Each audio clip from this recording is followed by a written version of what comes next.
માધ્યમિક શાળામાં ફક્ત 8 વિદ્યાર્થીઓને ભણાવવા માટે 5 શિક્ષકો હોવા છતાંય વિદ્યાર્થીઓને મૂળાક્ષરોનું જ્ઞાન નથી, તો શિક્ષકોને પણ કંઈ આવડતું નથી।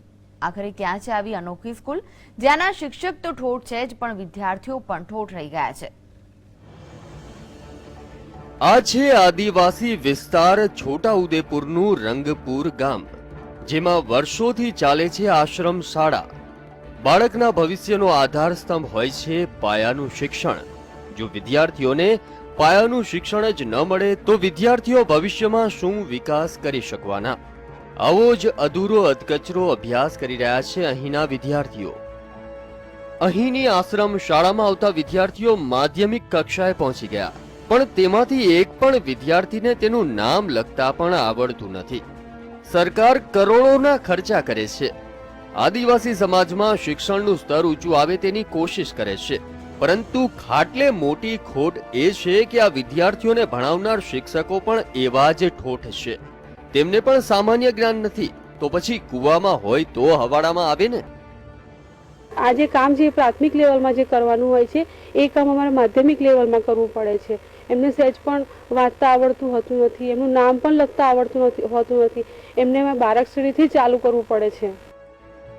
ઉત્તર બુનિયાદી આશ્રમ શાળા, જેની સ્થાપના 1986માં થઈ। શરૂઆતમાં બાળકોની સંખ્યા વધારે હતી, હવે પરિસ્થિતિ એવી છે કે બાળકોની સંખ્યા માત્ર 8 છે અને શિક્ષકો 5 જેટલા છે। આમ છતાં બાળકોને સામાન્ય જ્ઞાન નથી બાળકોને નામ લખતા આવડતું કે નથી બાળકો પાસે સામાન્ય ગણિતનું જ્ઞાન। તો આમાં વાક કોનો ગણી શકાય, બાળકોનો કે પછી તેમને ભણાવતા શિક્ષકોનો? આપણા રાજ્યપાલ કોણ છે? આપણે બીજી વિદ્યાર્થીને પૂછીએ કે આપણા દેશના ગૃહમંત્રી કોણ છે?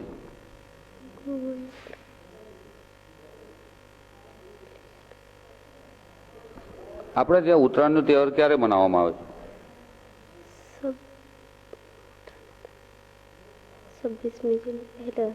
ગુણવત્તાની દ્રષ્ટિએ તો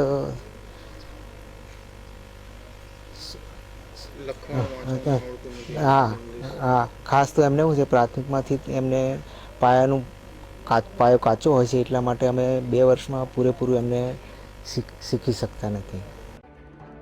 આમ તો આશ્રમ શાળામાં વિદ્યાર્થીઓને રહેવા જમવા સહિતની સુવિધા હોય છે, પરંતુ અહીં તો આવું કશું જ નથી। શિક્ષકો આરામ ફરમાવે છે, પગાર મહિને વ્યવસ્થિત મળી જાય છે। આદિવાસીઓના છોકરાઓનું જે થવું હોય તે થાય, ત્યારે જો ગુણોત્સવ કરવામાં આવતો જ હોય તો આવી શાળાઓની ચકાસણી થાય તો ખરેખર ખ્યાલ આવે કે ગુણોત્સવમાં કેટલા માર્ક મળે છે। રફીક ડણીવાલા, GSTV, નસવાડી।